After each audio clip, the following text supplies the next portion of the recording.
नमस्कार, प्रतिपक्ष संवाद देख रहे हैं आप। मैं हूं आपके साथ विनोद जोशी।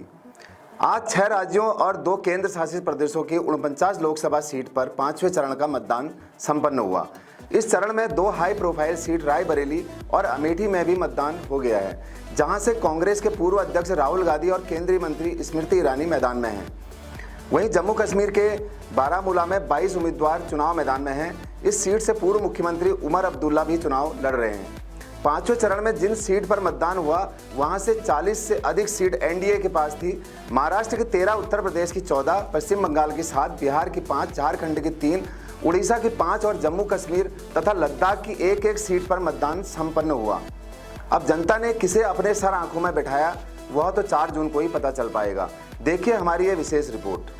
5वें चरण में आज 49 सीटों पर मतदान हुआ। इनमें से 40 से ज्यादा सीटें एनडीए के पास हैं। 5वें चरण में कई केंद्रीय मंत्रियों की किस्मत थी ईवीएम में कैद हो जाएगी। आज 20 मई को महाराष्ट्र की 13, यूपी की 14, पश्चिम बंगाल की 7, बिहार की 5, झारखंड की 3, ओडिशा की 5 और जम्मू कश्मीर और लद्दाख की एक सीट पर मतदान हुआ। आज हुए चुनाव में हाई प्रोफाइल रायबरेली और अमेठी सीटें भी शामिल हैं। केरल के वायनाड से चुनाव लड़ने वाले राहुल गांधी नेहरू गांधी परिवार के गढ़ रायबरेली से चुनावी मैदान में नजर आए। इस सीट का प्रतिनिधित्व 2004 से उनकी मां सोनिया गांधी कर रही थी। भाजपा ने उनके खिलाफ यूपी के मंत्री दिनेश प्रताप सिंह को मैदान में उतारा। 5वें चरण में मोदी सरकार के 5 मंत्रियों को अपनी साख बचानी होगी। इनके भाग्य का फैसला जनता कर रही है। इस चरण में मोदी सरकार में रक्षा मंत्री राजनाथ सिंह, केंद्रीय मंत्री स्मृति ईरानी, कौशल किशोर, साध्वी निरंजन ज्योति, भानु प्रताप वर्मा जैसे अनेक नेता हैं और योगी सरकार के मंत्री दिनेश सिंह रायबरेली से कांग्रेस के नेता राहुल गांधी के खिलाफ ताल ठोक रहे हैं।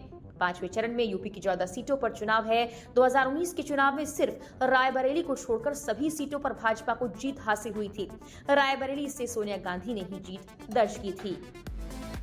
राजनाथ सिंह लखनऊ से तीसरी बार चुनावी मैदान में हैं। उनके खिलाफ सपा कांग्रेस गठबंधन ने रविदास मेहरोत्रा और बसपा के सरवर अली चुनावी मैदान में हैं। अमेठी लोकसभा से केंद्रीय मंत्री स्मृति ईरानी एक बार फिर चुनावी मैदान में है। 2019 में उन्होंने कांग्रेस के वरिष्ठ नेता राहुल गांधी को हराया था।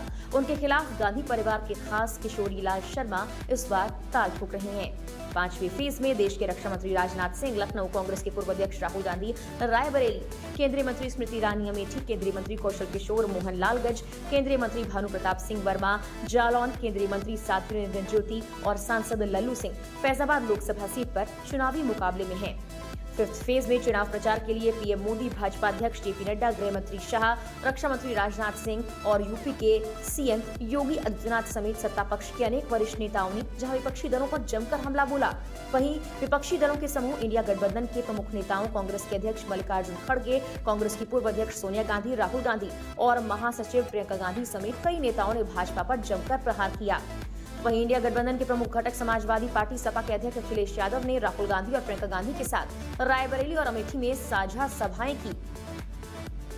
अकेले चुनाव मैदान में किस्मत आजमा रही बीएसपी की अध्यक्ष मायावती ने सत्तारूढ़ भाजपा के साथ ही सपा और कांग्रेस की जमकर आलोचना की। बिहार में लोकसभा चुनाव के 5वें चरण में 5 संसदीय क्षेत्र में चुनाव है। इस चरण में सीतामढ़ी, मधुबनी, मुजफ्फरपुर, सारण और हाजीपुर लोकसभा क्षेत्रों में आज मतदान है। इस चरण में सबसे ज्यादा 26 प्रत्याशी मुजफ्फरपुर लोकसभा क्षेत्र से हैं, जबकि सबसे कम मधुबनी संसदीय क्षेत्र में 12 प्रत्याशी मैदान में हैं। सीतामढ़ी, सारण और हाजीपुर में 14 प्रत्याशी चुनावी मैदान में ताल ठोक रहे हैं। इस चरण में राष्ट्रीय और राज्य स्तरीय दलों के 15 प्रत्याशी हैं, जबकि 35 निर्दलीय चुनावी मैदान में हैं। इस चरण में एनडीए की ओर से भाजपा के 3, लोजपा की 1 और जेडीयू का 1 प्रत्याशी चुनावी मैदान में है, जबकि महागठबंधन की ओर से राजद के 4, कांग्रेस के 1 प्रत्याशी हैं। बसपा इन सभी सीटों पर चुनाव लड़ रही है। इन सभी सीटों पर मुख्य मुकाबला एनडीए और महागठबंधन का है। वहीं महाराष्ट्र की बात की जाए तो लोकसभा चुनावों के लिए 5वें फेज में 13 सीटों पर वोट डाले गए। महाराष्ट्र की 13 सीटों में 7 सीटों पर भाजपा के प्रत्याशी, जबकि 6 सीटों पर मुख्यमंत्री एकनाथ शिंदे की अगुवाई वाली शिवसेना की प्रतिष्ठा दांव पर है। इस प्रकार एमवीए में 3 सीटों पर कांग्रेस और 2 सीटों पर एनसीपी, शरद चंद्र पवार और बाकी 9 सीटों पर उद्धव ठाकरे की अगुवाई वाली शिवसेना यूबीटी के कैंडिडेट मैदान में हैं। मोटे तौर पर ये महाराष्ट्र की इन 13 सीटों में शिवसेना के दोनों खेमों की प्रतिष्ठा दांव पर लगी है। लड़ाई दोनों के बीच की है। आपको हमारी यह रिपोर्ट कैसी लगी हमें कमेंट करके अवश्य बताएं और चैनल को सब्सक्राइब नहीं किया है तो सब्सक्राइब जरूर कीजिए और फेसबुक और इंस्टाग्राम को फॉलो करना ना भूलें। ऐसी खबरों को देखने के लिए आप देखते रहें प्रतिपक्ष संवाद। नमस्कार।